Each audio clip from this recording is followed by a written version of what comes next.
On the day of my coming-of-age ceremony, Jingnian defied his family's pressure and brought his longtime love to call off the engagement. He declared, "Even though Wan comes from humble origins, she is the love of my life. Do not cling to her, it will only ruin your reputation." Fearing my heart break, my parents sent me to Luoyang for 3 years. When I returned to the capital, Jingnian and Yi Wanwan had already been married for 2 years. At my homecoming banquet, that same Jingnian who had defied his clan to marry Yi Wanwan pointed at her with disgust and shouted, "How dare you show your face here? Return to your residence immediately."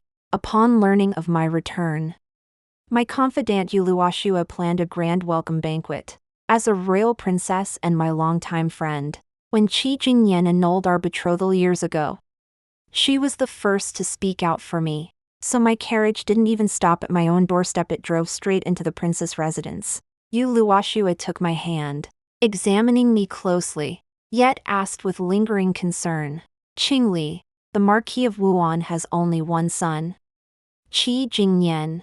Even if his actions back then were utterly reckless, he must still inherit the position of heir apparent." I'd heard in Luoyang that the Marquis of Wuan had forgiven Jingnian, and now he was once again the esteemed heir apparent. "Do you still?" Yu Luoshua feared I harbored resentment.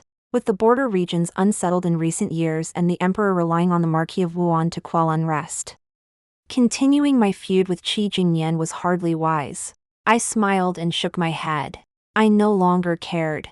Besides, my return to the capital was actually for my own marriage arrangements. Many attended the welcome banquet. Beyond the female relatives with whom I shared a close bond, there were naturally those who came to watch the spectacle and join the commotion. Everyone greeted me with smiles, and on the surface, the atmosphere seemed cheerful and harmonious.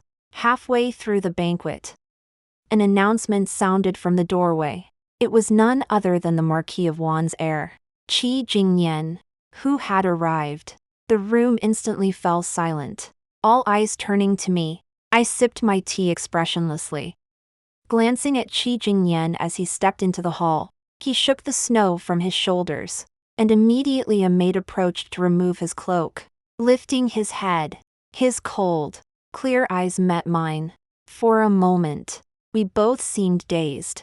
3 years ago, he had insisted on dissolving our betrothal union between him, born of humble origins, and me, of noble lineage, all for Yi Wanwan. Considering the crowd and the gravity of the matter concerning marriage, I believed it should be resolved privately, so I advised him. Marriage is decided by parental decree and matchmaker's words. The decision to break off the engagement should rest with our parents.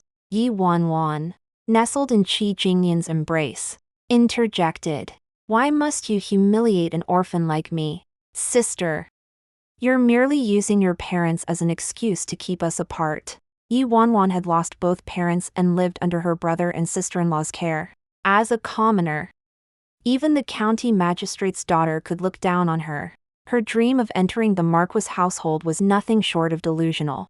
Jingnian believed Yi Wanwan's words, convinced I was feigning retreat to thwart his pursuit of true love. "Mu Qingli, drop your hypocritical act. You know full well my father would never consent, that's why you're saying this." His face twisted with disgust, his words cutting deep. Even a stray dog knows to run when struck.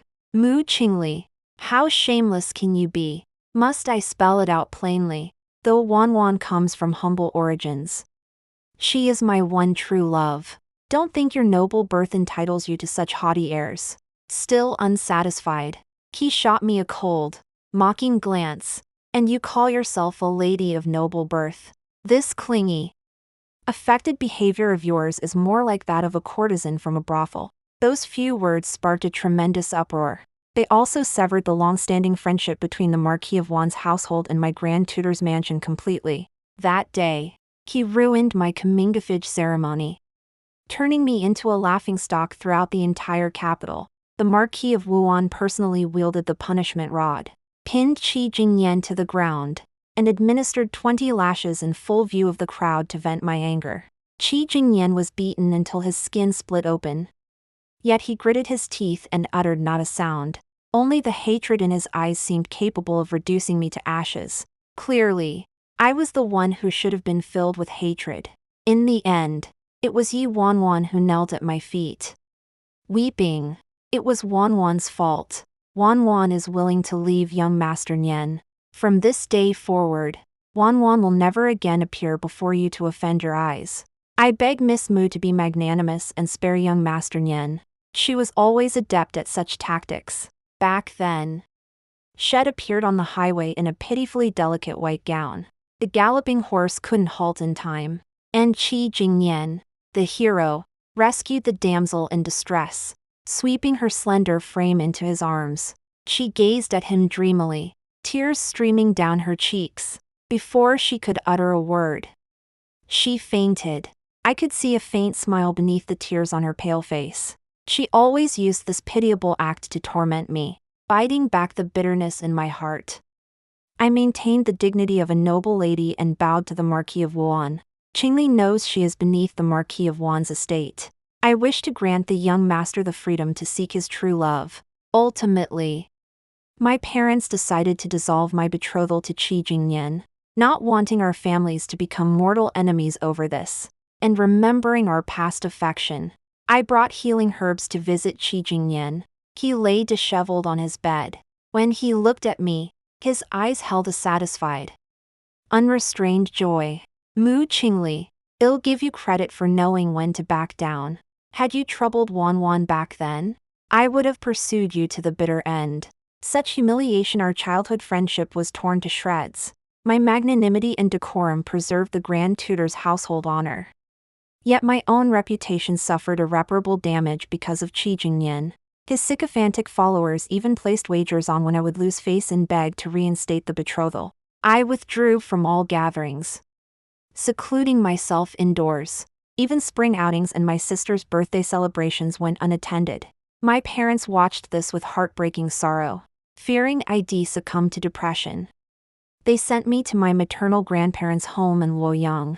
3 years passed in exile. When I saw Qi Jingnian again, his former defiant spirit had vanished. His black brocade robe made his face appear like carved jade.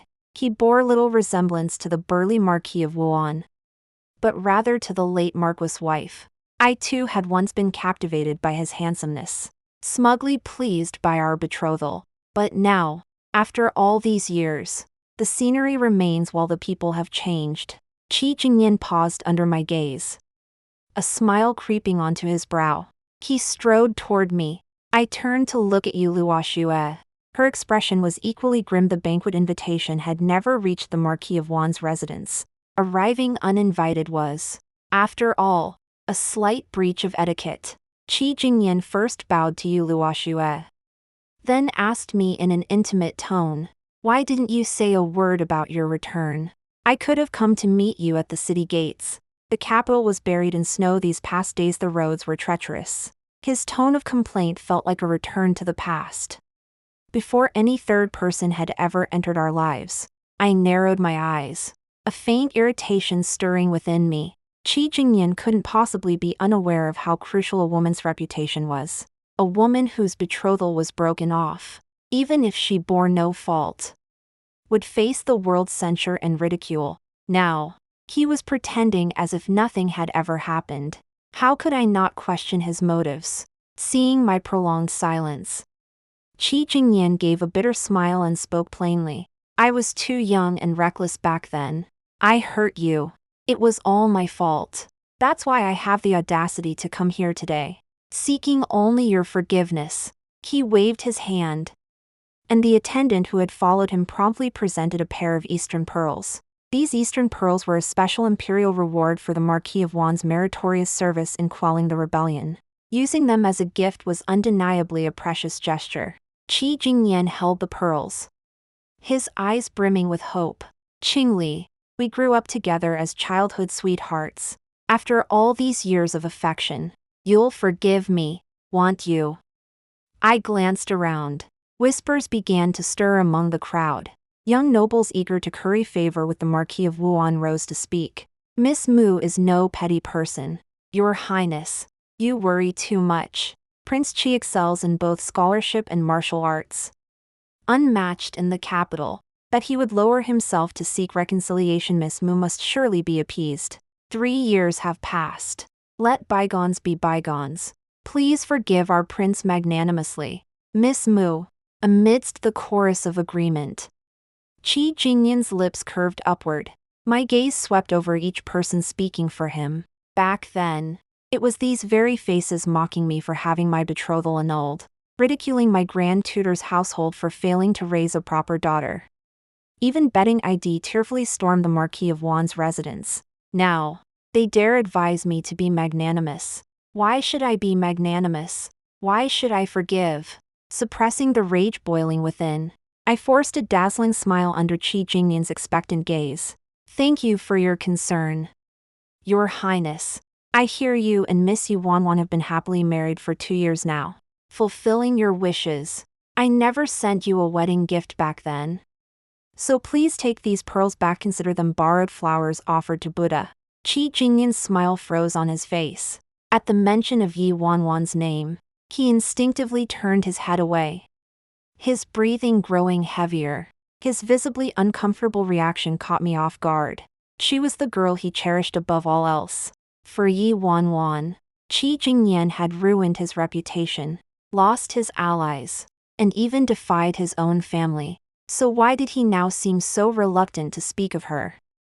I glanced back at the group who had spoken up earlier.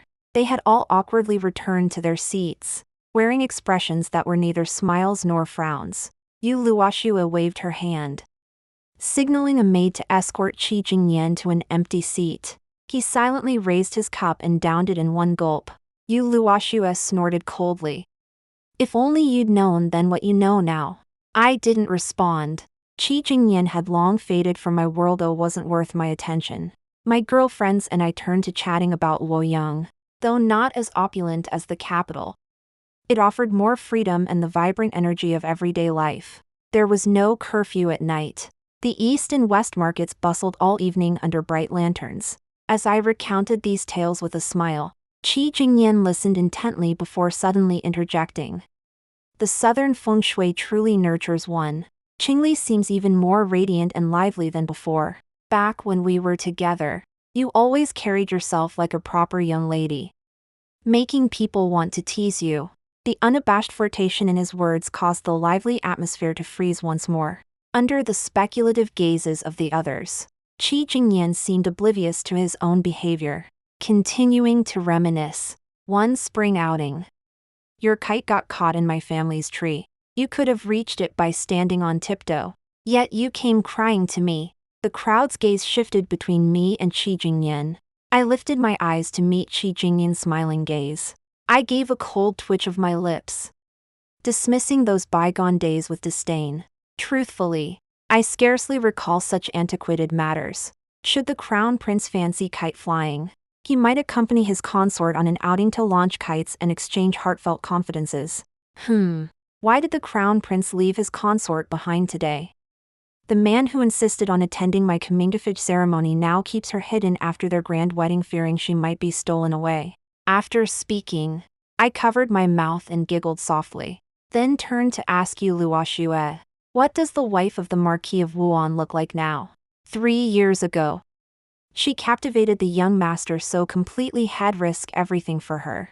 Surely she must be even more stunningly beautiful now.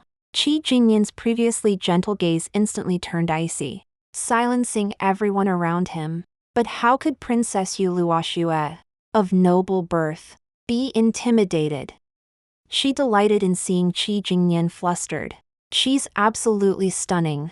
It's as if she's draped the entire Wuan Marquis household in gold, silver, and jewels. Several women seemed to recall something, unable to suppress their laughter. The mention of Yi Wanwan shifted the gazes on Qi Jingnian from admiration and flattery to mockery and schadenfreude. Qi Jingnian's expression darkened further. His Adam's apple bobbed twice before he managed to feign nonchalance. She dislikes crowds and is current learning embroidery at the manor. Qi Jingnian clearly didn't want to discuss Yi Wanwan further and immediately changed the subject, only to shift the focus back to me. Speaking of embroidery, Qingli, do you still remember the pouch you gave me all those years ago? with delicate hands guiding the thread, her heart tied to her beloved, 1,000 charms bound within the cloud-patterned pouch. I still remember the affection between us back then. Jingnian flashed me a meaningful smile, one that stirred the imagination. This time, he had truly angered me. A pouch was not something to be given lightly. Back when we were betrothed, he had pestered me relentlessly, insisting I embroider one for him personally. He wanted to wear it every day. I thought, since the betrothal was settled, making a pouch for my fiancé was only proper. Little did I know the marriage would fall through, leaving that pouch a thing of ambiguous origin. But I couldn't understand why Jingnian, time and again, sought to tie himself to me. What was his purpose? Of course, I wouldn't be foolish enough to admit it publicly. I slammed my teacup down on the table with a loud thud. Has the heir to the Marquis of Wuan misremembered? The only one who could embroider a pouch for you is the heir's wife. Could it be that you, the heir, see my grand tutor's household as easy prey, seeking to provoke me time and again? The threat in my tone was unmistakable. Even the most obtuse person could see I was furious. Yet Jingnian seemed oblivious. He rose abruptly, drew the pouch from his waist, and displayed it before everyone. Look, Qingli, do you recognize this? I've kept it with me always. The bamboo stitched upon it sewed it thread by thread. You wished for my rise to high office, for me to be unyielding in adversity just as I was about to lose my temper. Everyone staring at the pouch burst into laughter. I looked closer and couldn't hold back either. There, stitched crookedly in fine red thread, were 2 characters. Late. The hand behind such hideous calligraphy was obvious. Yi Wanwan had endured a harsh life under her brother and sister-in-law, performing grueling manual labor from dawn till dusk. Such delicate needlework was beyond her skill. Those 2 characters were likely stitched after she entered the Marquis of Wan's household. Jingnian hadn't noticed the teasing glances yet. He was gently stroking the pouch, his gaze fixed on me with intense devotion. Qingli, now that you've returned, you won't be leaving again, will you? After all these years together, truly. To prevent him from saying something that might be misunderstood, I quickly interrupted. Your Highness, you are mistaken. Though I learned needlework and embroidery from my mother since childhood, before such exquisite craftsmanship, Mu Qingli humbly admits defeat. Yu Luoxue was the first to clap her hands, bursting into hearty laughter. Many immediately joined in, laughing along. Even those who depended on the Marquis of Wan's household for their livelihood let out short, forced chuckles. Jingnian's suggestive words caught in his throat as he scanned the laughing crowd with confusion. Yu Luox's teasing voice was neither too loud nor too soft, just loud enough for everyone present to hear. The Wuan Marquis heir truly possesses exceptional taste. Take this embroidered pouch. It's certainly not something an ordinary person could create. No wonder the young master is so devoted to his bride. It seems to be a shared passion. Immediately, others chimed in. They say the young master cherishes his bride deeply. It seems the rumors hold true. The embroidery truly is one of a kind, far beyond what us common folk could appreciate. He must adore it immensely. Otherwise, why would he wear it constantly? My own wife's embroidery is nothing special, and I'd never have the courage to display hers for all to see. Truly, no one compares to the depth of the young master's affection. Only then did Jingnian react, lowering the pouch he'd been holding aloft to his eyes. In an instant, his face flushed crimson, then turned ashen, then darkened to a deep shadow. Even the hand clutching the pouch began to tremble. No, not this one.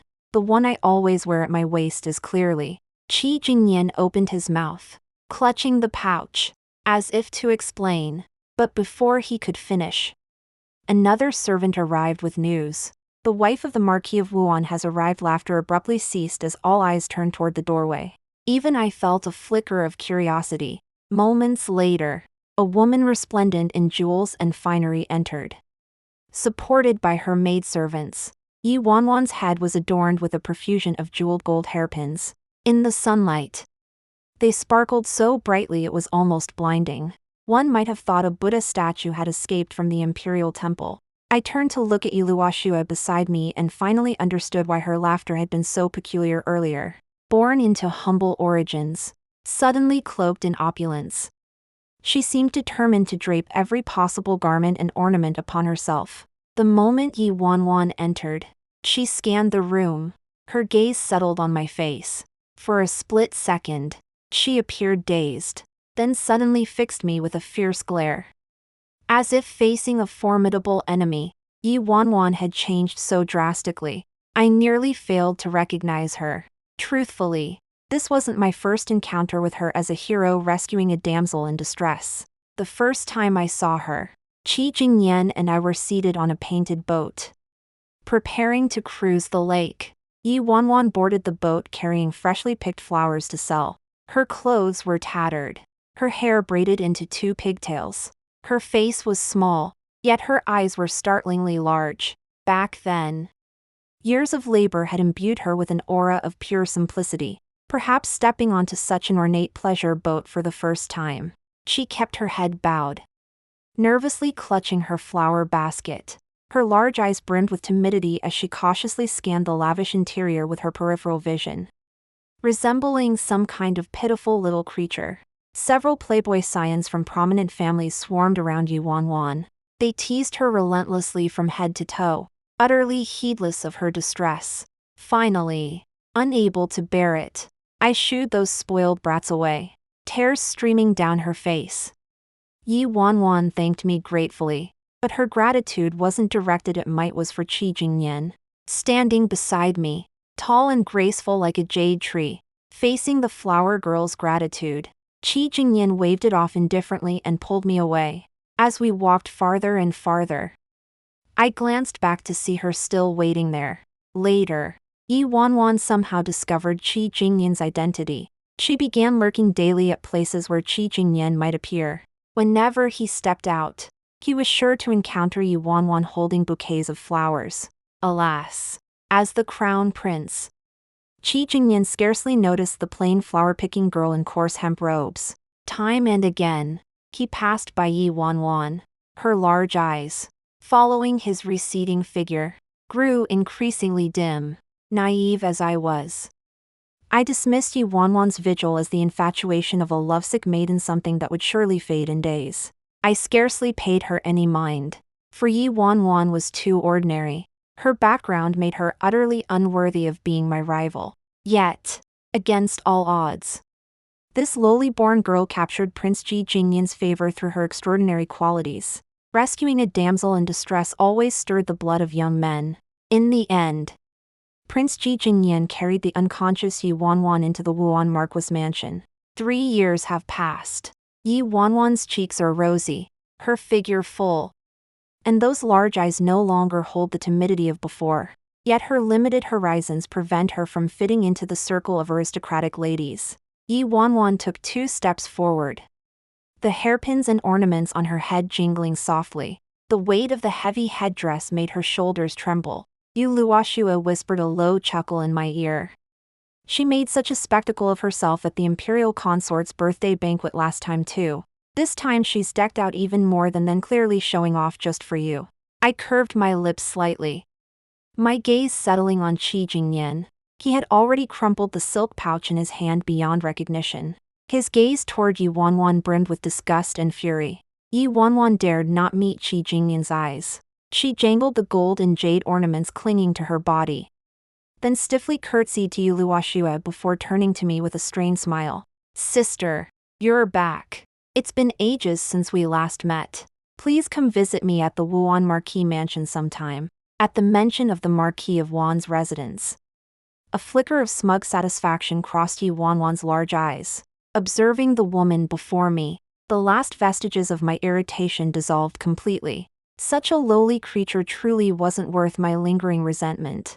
I nodded at her with a smile, though my tone was decidedly curt. The Grand Tutor's residence has only 1 daughter. I had no idea when I suddenly acquired a younger sister. Did the matrons teaching etiquette at the Marquis residence slack off? How could they let the heir's wife go out dressed like this? Muffled laughter rippled through the crowd. Yi Wanwan bit her lower lip, stubbornly retorting, "Back then, the air favored Wanwan. Embarrassing you. It's only fair you blame me now." Before she could finish, Qi Jingnian lunged forward and seized her wrist. Yi Wanwan yelped in pain. But Qi Jingnian didn't relent, his grip only tightened.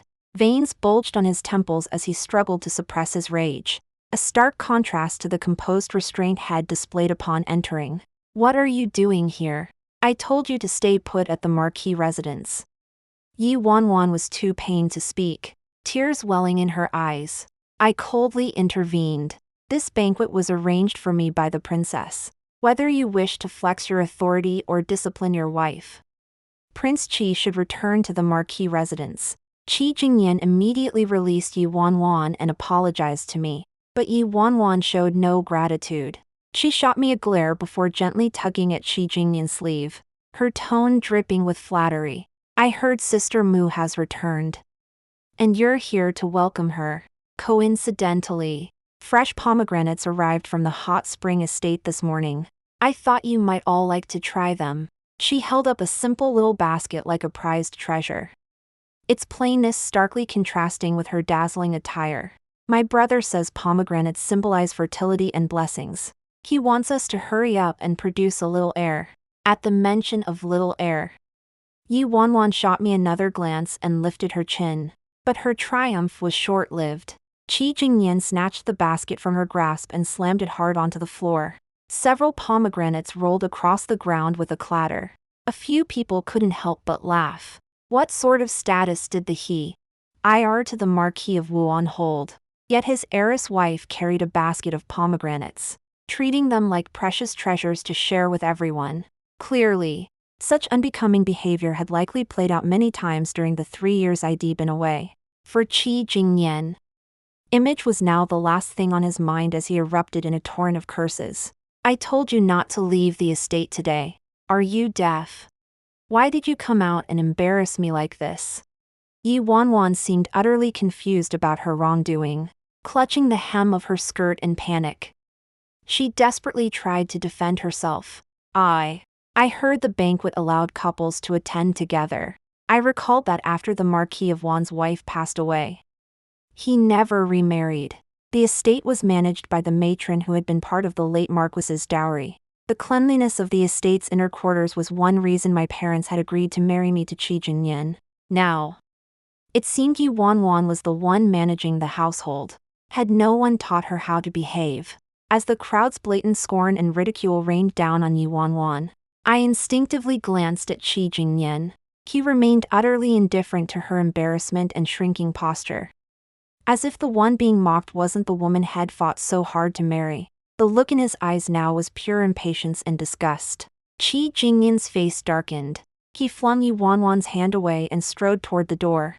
After 2 steps, he turned back, holding up the purse, now crumpled and deformed, and demanded of Yi Wanwan, "Where's my original purse? Where did you hide it? Give it back to me now." Yi Wanwan began to sob softly. I've been practicing embroidery diligently. If you don't like this one, I'll make you a prettier one." A storm brewed between Qi Jingnian's brows. "I asked about your old purse." Yi Wanwan's voice grew fainter. "It was too old. So I burned it." The pouch slammed against Yi Wanwan's face. Without a word, Qi Jingnian strode out of the banquet. After the banquet ended, I returned to the Grand Tutor's residence. My parents were overjoyed to see me, watching them discreetly wipe away tears. My loathing for Qi Jingnian flared anew. If not for him, I wouldn't have been away from home for 3 years, causing my parents such worry. After inquiring about my life at my maternal grandparents' home, Mother dismissed Father and pulled me close, asking cautiously, "Liar, do you still think of that boy from the Marquis of Wan's estate?" I was startled, my mind spinning like a top. "Mother, why would you say such a thing? What a scene we made back then." No matter how broad my heart, I could never forgive him for such humiliation. Mother hesitated, then finally spoke of events after my departure. After the engagement was broken, the Marquis of Wuan barred Yi Wanwan from entering his household, even declaring that if he married her, he would disown Qi Jingnian as his son. But Qi Jingnian, blinded by love, not only moved out of the Marquis' residence but vowed never to return unless he married Yi Wanwan. The father and son were at an impasse. Within half a month, the Marquis of Wuan rushed off to the northern frontier. Though victorious in that battle, the Marquis suffered severe injuries. After returning to the capital, father and son sat down for a rare, long candlelit talk. Finally, the Marquis of Wuan permitted Yi Wanwan to enter the household, on the condition that she bear him an heir as soon as possible. Qi Jingnian thought his wish had been granted, but on the very day of the wedding, the Marquis of Wuan's residence became the scene of an enormous farce.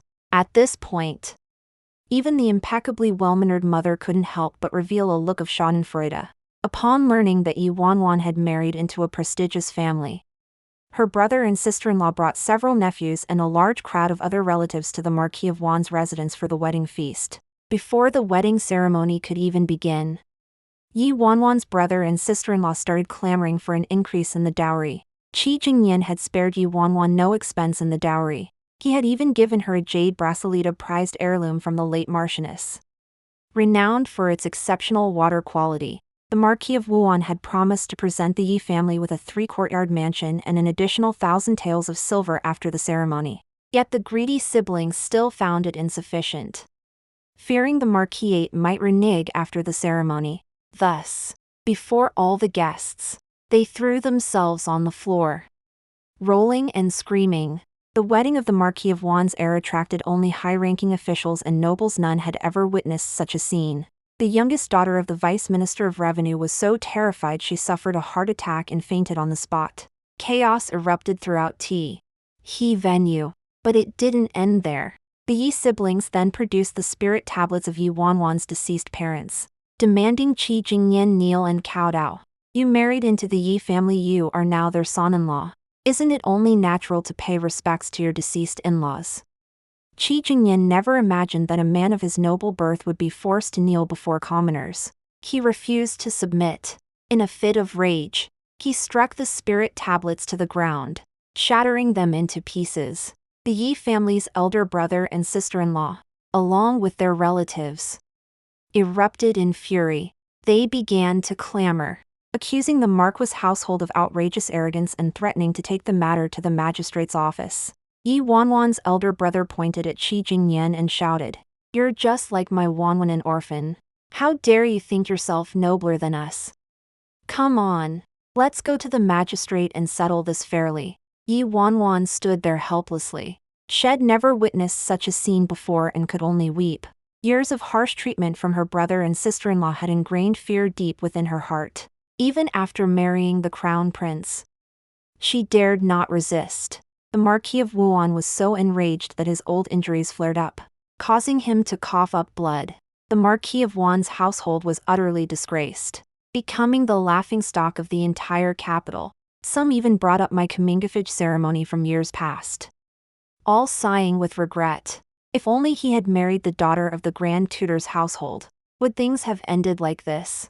After all, the 6 rites had been completed.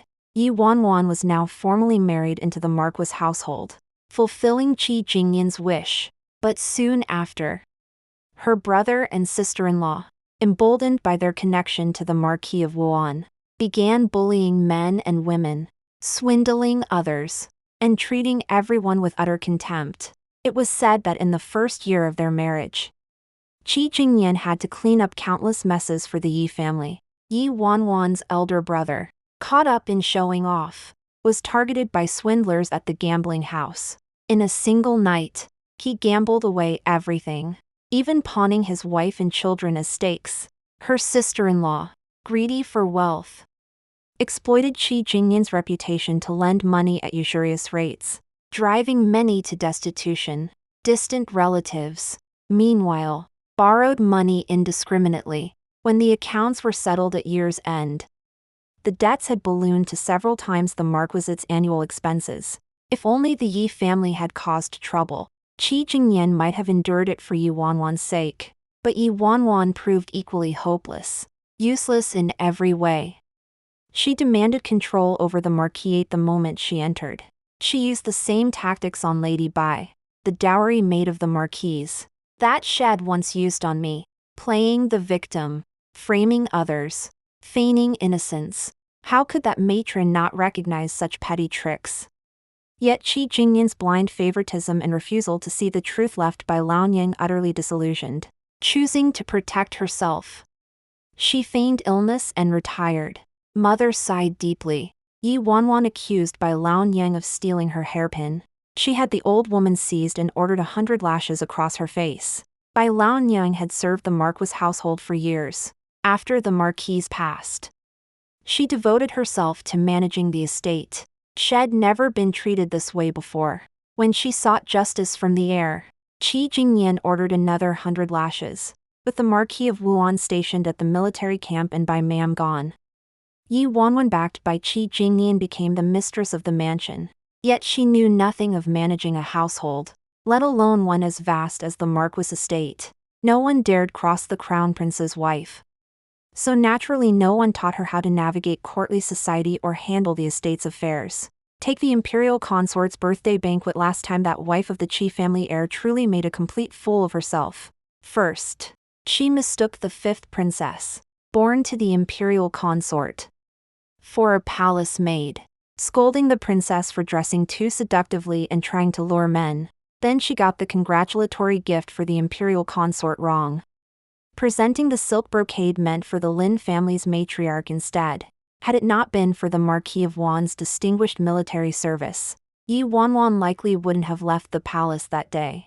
The emperor publicly chuckled, declaring the Marquis of Wan's heir had married a fine wife. Anyone could hear the sarcasm, yet Yi Wanwan took it at face value. She gratefully thanked him, even praising the emperor's discerning eye. The emperor laughed in exasperation, while Jingnian knelt on the ground, drenched in sweat. Before they even returned to the Marquis' residence, Jingnian struck Yi Wanwan for the first time. He accused her of being vulgar and ill-mannered, of having no upbringing, of behaving like a clown who had disgraced the Marquis' house before everyone's eyes. Listening to my mother's account, my thoughts drifted away. How had Jingnian justified choosing Yi Wanwan back then? Yes, he had declared with conviction. Mu Qingli, you grew up in luxury, bound by convention, dull and uninteresting.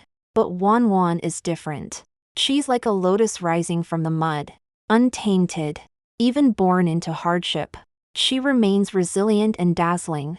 Has Yi Wanwan ceased to be resilient now? Or is she no longer dazzling? How utterly laughable. Seeing my indifference, Mother relaxed. Half a year ago, that boy started frequenting our estate. He kowtowed to your father, begged forgiveness, and knelt in repentance. Looks like he's truly remorseful. He's been discreetly inquiring about your whereabouts, hinting he intends to divorce me and remarry. Mother glanced at me. We feared you still harbored feelings for him, lest you be led astray. So this was the love sworn to last forever, barely 3 years before it crumbled. I scoffed. Jingnian truly played his cards well. No wonder he acted so dramatically at the banquet. Constantly bringing up past affection, was scheming against me. Just because he regrets it, does that erase all the pain he caused me? I shook my head and looked at Mother solemnly. I actually came back this time to tell you both that my maternal grandfather has already arranged a match for me. Mother gasped, immediately standing up and pulling me toward the door. Why didn't you say anything sooner? This is huge. Come with me to find your father. What kind of family is it? Have you met them? Are you satisfied? When will they come to the capital? Dragged along by my mother's chatter, I felt a profound sense of peaceful contentment upon learning my maternal grandfather had chosen a family for me. Father remained unruffled. The father-in-law's family is a century-old distinguished clan in Luoyang. They certainly won't treat liar poorly.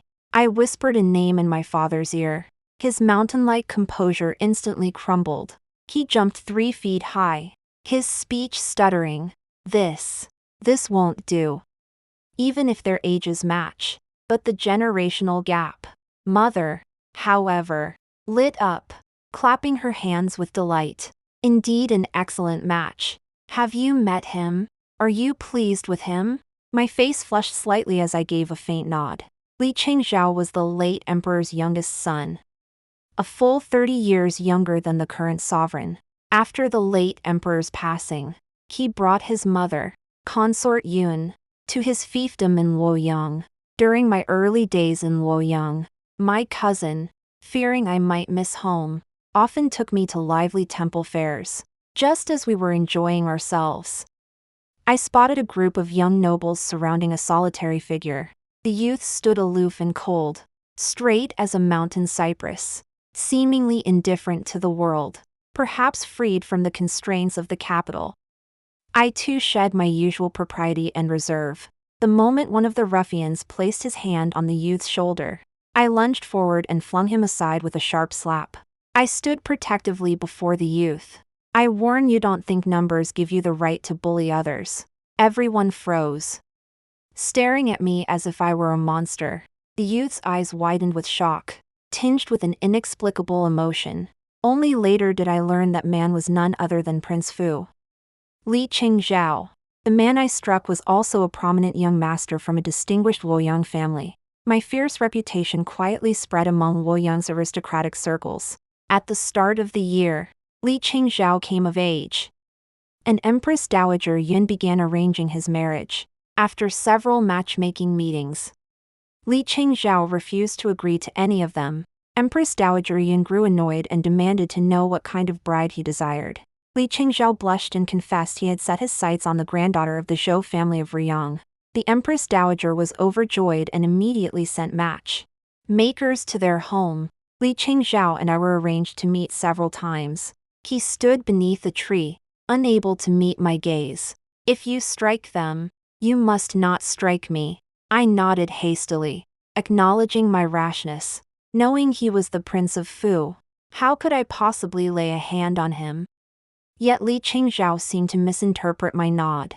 He returned and declared to Empress Dowager Yun that he would marry no one but me. The Empress Dowager was equally pleased with me, urging my grandfather to finalize the marriage arrangements swiftly. He's already on his way to the capital, saying he must first seek an imperial decree granting the marriage. Hearing how highly Li Chingzhao valued me, my parents were overjoyed.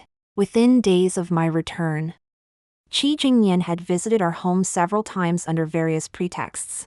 I never once met him, but Jingnian had legs of his own. Wherever he chose to go was beyond my control. Rumors were already circulating in the capital that the Marquis of Wuan and the Grand Tutor's households were to be reunited in marriage. My parents were so upset they couldn't sleep, counting the days on their fingers until Li Chengzhao's arrival in the capital. If I could, I'd never want any connection with the Marquis of Wan's household again. After the 14 days of mourning for Lady Lin, the funeral was to be held before numerous guests. Jingnian and Yi Wanwan were naturally among the invited guests. Even if I dreaded it, we would meet today. Yi Wanwan dressed plainly for the occasion. She wasn't foolish enough to appear flamboyantly adorned at someone else's funeral. After the memorial rites concluded, I took my leave from the host family. As I prepared to depart, Jingnian stopped me. He lowered his gaze upon me, his eyes filled with an unyielding sorrow. Qingli, why do you refuse to see me? With so many mourners present, I couldn't lose my temper. I gave him a perfunctory reply. As an unmarried woman, how could I meet privately with a man outside my family? Jingnian took a step closer, urgency in his voice. How am I an outsider? We were betrothed. If I had married you back then. I cut him off sharply, the disgust in my voice clear even to myself. Prince, watch your words. Our betrothal was dissolved 3 years ago. Surely you haven't forgotten. Your rage for beauty became a celebrated tale throughout the capital. Alas, my marriage to Li Chingzhao wasn't yet finalized, making it unwise to speak openly. Jingnian stared at me silently for a moment before lifting his gaze to the distant horizon, his voice hollow. Qingli, I regret it. Can you give me another chance? Our years of affection shouldn't be severed so completely just because I made one mistake. Unmoved, I turned my face away. Qi Jingnian shifted his gaze to the other side and continued pleading. Qingli, I truly know I was wrong. Back then I was young and reckless. Didn't understand what love truly was. I mistook a fleeting novelty for genuine affection. You haven't betrothed yourself to anyone in these 3 years, isn't that precisely because you couldn't forget me, waiting for me to change my mind?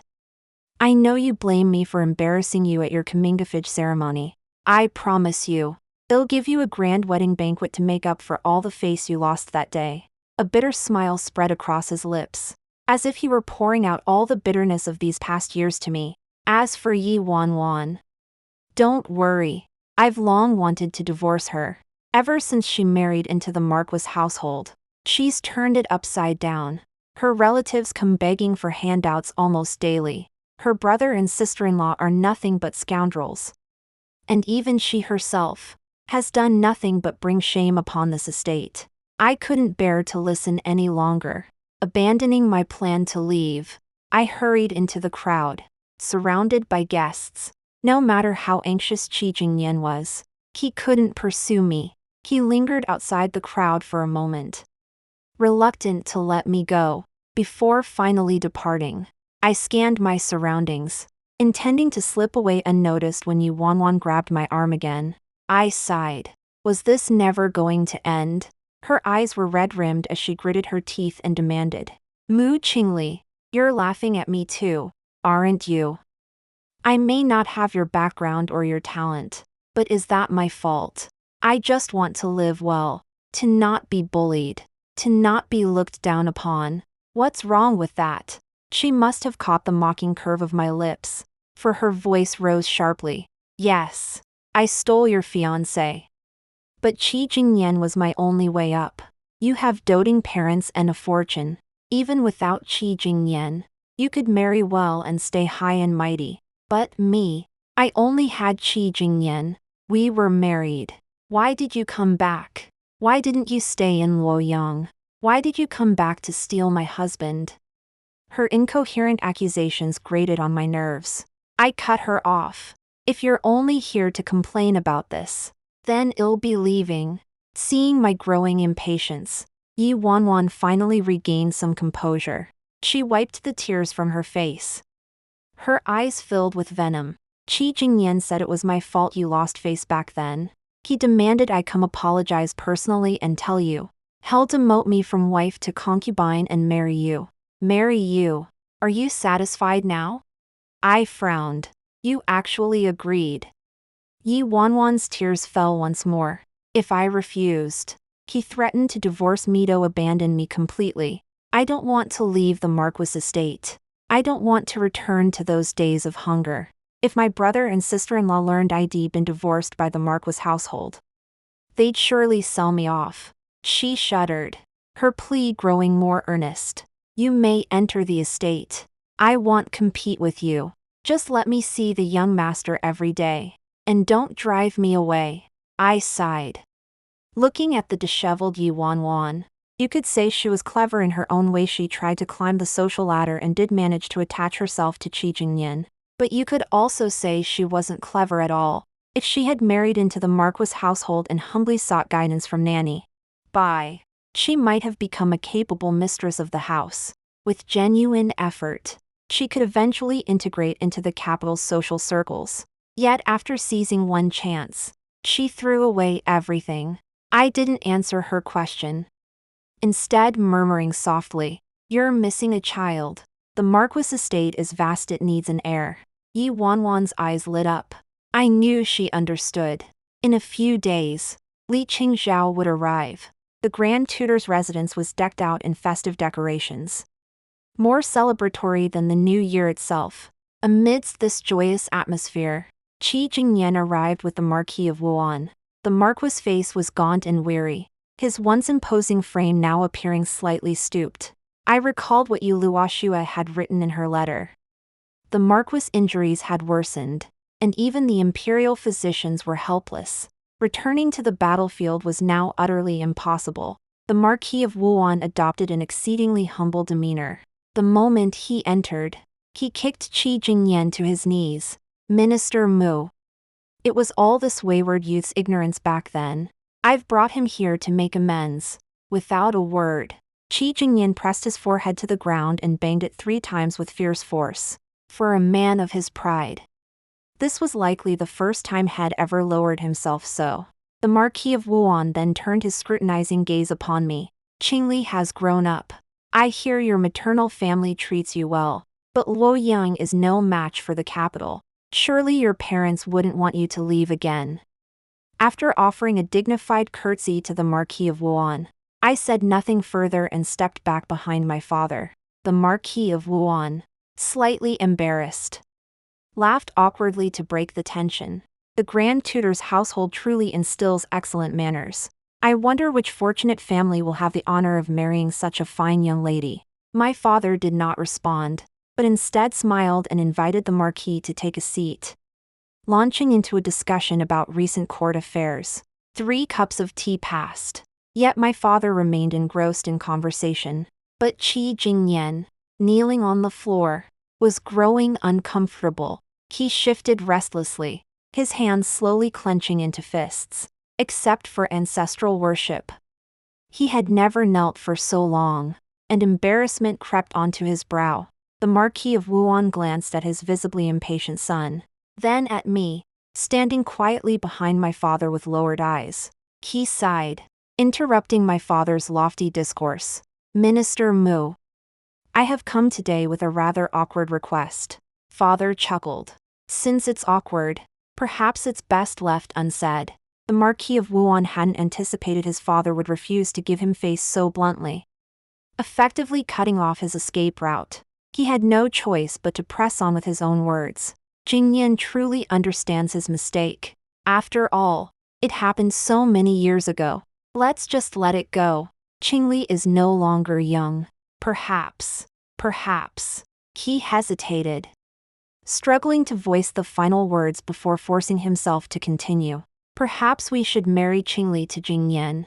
Jingnian's previous marriage is null and void. Qingli's betrothal to him came first. She is his true lawful wife. As for Lady Yi, I will arrange for her to reside at the estate.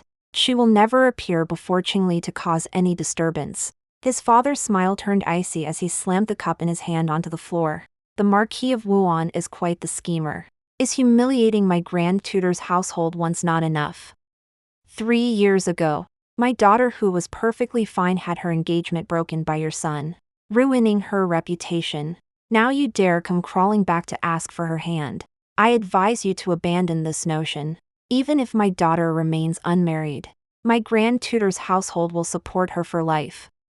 Qi Jingnian abruptly rose from the floor, ignoring his father's refusal. He turned to me with displeased fury. I've already apologized. What more do you want? I promised you a grand wedding feast. Why must you make things difficult? You'll marry me sooner or later. This stubbornness will only ruin our marital bond. My father has guaranteed you Wanwan won't be a hindrance to you. What more do you want? You're 18 now. Who else would want you besides me? Before my father could speak, I walked over to the Marquis of Wuan, picked up a cup from his table, and hurled it at Qi Jingnian. Arrow throwing was popular in Luoyang, and after 3 years of practice, my aim was as sharp as a flame. The cup struck Qi Jingnian squarely on the temple, crimson blood trickling down his cheek. You!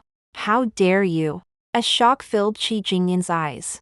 I wiped the splattered tea from my clothes and sneered. Even a stray dog knows to run when struck. Qi Jingnian, how shameless can you be? Must I spell it out for you? Such is the manner of a noble young master. This clingy, affected behavior perfectly mimics the young courtesans in a male pleasure house. 3 years later, I returned his own words to him, word for word. Qi Jingnian's face flushed crimson, trembling with rage, but he clearly remembered where those words came from and dared not retaliate. The Marquis of Wuan rose with a dark expression, his aura thick with menace. Since your daughter refuses to marry, let her remain at the Grand Tutor's residence to fulfill her filial duty for life. This marquis is eager to see which man dares to wed the woman the Marquis of Wuan cannot have. He shot me a vicious glare, his words dripping with menace. Qi Jingnian wiped the blood from his forehead with the back of his hand and echoed, "Father speaks wisely. With your glorious military achievements, how could the Grand Tutor's residence in the capital compare? Mu Qingli, think carefully. Who in this capital dares oppose the Marquis of Wuan? If you want marry me, who would dare take you? Once your parents pass away, left utterly alone, your final refuge will be ancient Buddha statues and dim temple lamps." Qi Jingnian gritted his teeth, his expression mirroring the man who forced me to break off our engagement 3 years ago. His composure and restraint were mere facades. He remained the same arrogant heir to the marquisate, unchanged. I touched the jade pendant at my waist, the one Li Qingzhao had personally fastened for me before I left. My Grand Tutor's household may not match the Marquis of Wuan's prestige, but it's still among the most prominent families in the capital. How can you be so certain no one will marry me? Qi Jingnian thought I was feigning composure. He warned me once more.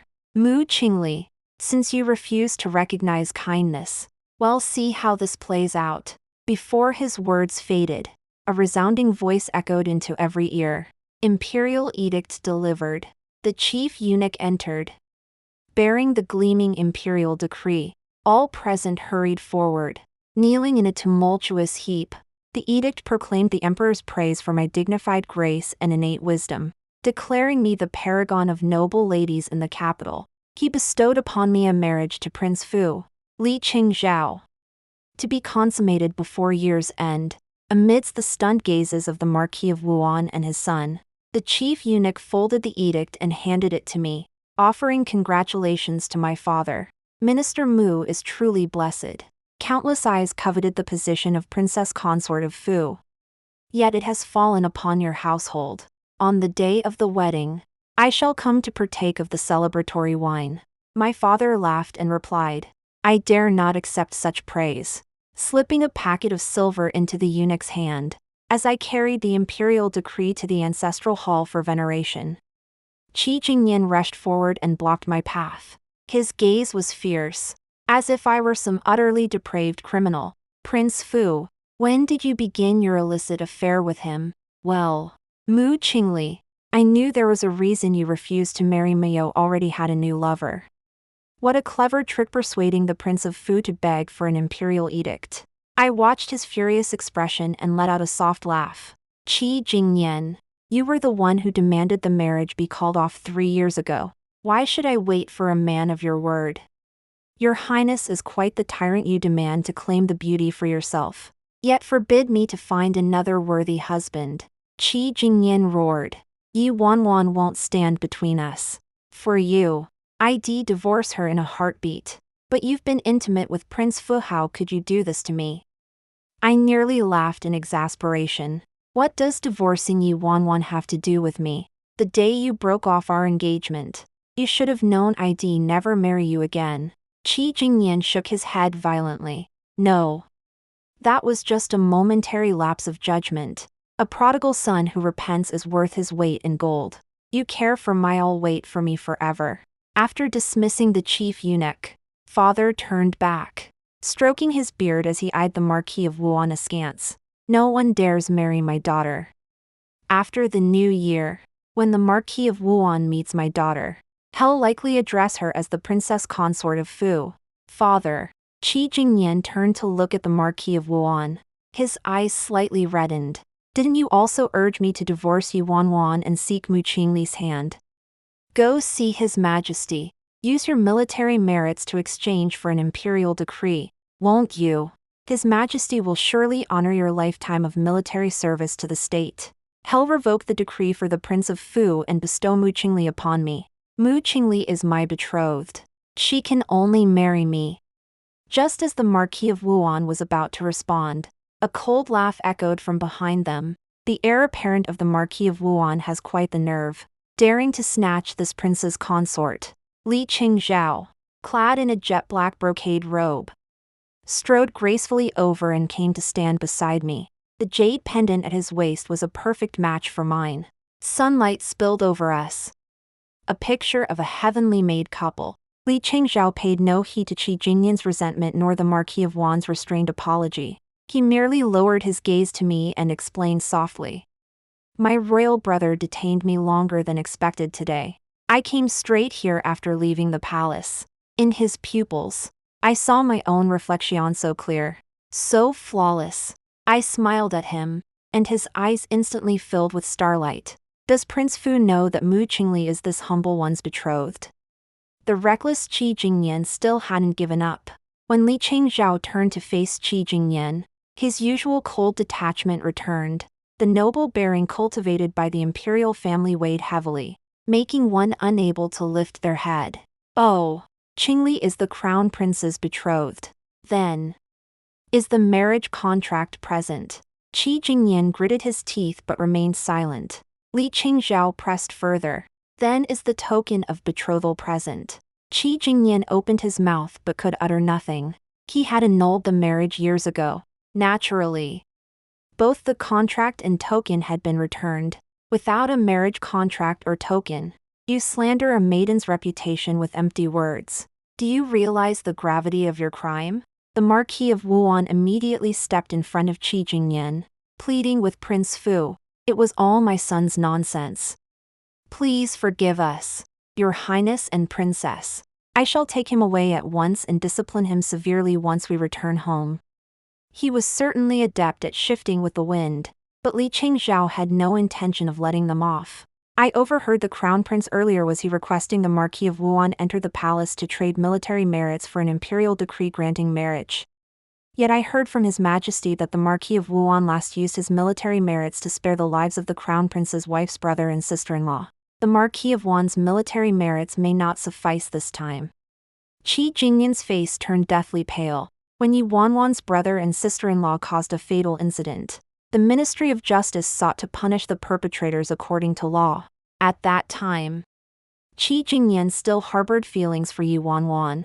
Seeing his wife whom he had worked so hard to marry weeping bitterly, he couldn't stand idly by. He persuaded the Marquis of Wuan to use his military merits as collateral. Pleading for mercy from the emperor in the palace, the Marquis and his son departed. Father and mother hosted a grand banquet for Li Chengzhao. He drank cup after cup of wine offered by father without hesitation. Even as I left the banquet, I could still hear him making promises to father in a slurred voice. On the day of my wedding to Li Chengzhao, no one from the Marquis of Wan's household attended. I heard that the heir, busy arranging to divorce his wife after learning she was pregnant, did not want this child. But the Marquis of Wuan refused. Even if Yi Wanwan was unworthy, the child was undeniably the Marquisite's bloodline. The Marquis of Wan's injuries worsened. He could scarcely leave his bed. To appease him, the emperor permitted the Marquisate to retain its rank without demotion, yet stripped him of his military authority overnight. The aristocratic young men who had surrounded Qi Jingnian vanished. The merchants who had courted the Marquis of Wan's household also disappeared. Upon hearing that Yi Wanwan was to be divorced by her husband, her brother and sister-in-law, fearing the loss of their patronage, resorted to their old tricks and stormed the mansion to cause a scene. This time, Qi Jingnian showed no mercy. He ordered his men to cripple the brother and sister-in-law, then threw them out onto the street. Yi Wanwan stepped forward to intervene. In the struggle, Qi Jingnian shoved her to the ground. The unformed child was lost. Enraged, the Marquis of Wuan coughed up blood incessantly and never regained consciousness. Upon hearing this, the emperor flew into a rage, denouncing Qi Jingnian as unfilial and disrespectful. On the 7th day after the Marquis' death, he revoked the Marquis title. Qi Jingnian became a commoner. Just after the new year, Li Chengzhao and I were to return to Luoyang, with my maternal family to care for us. My parents showed no sorrow whatsoever. Instead, they urged us to bear an heir swiftly. I waved farewell to them. As the carriage began to move, I caught sight of a gaunt figure. Qi Jingnian stood in the snow, his eyes filled with profound sorrow. His voice carried on the wind. He said, "Qingli, I regret it. Please, don't go," without a flicker of emotion. I lowered the curtain and nestled into Li Chang's house embrace. Consort Yin had long since sent word that my favorite dish, perch, was prepared and waiting for my return. The end.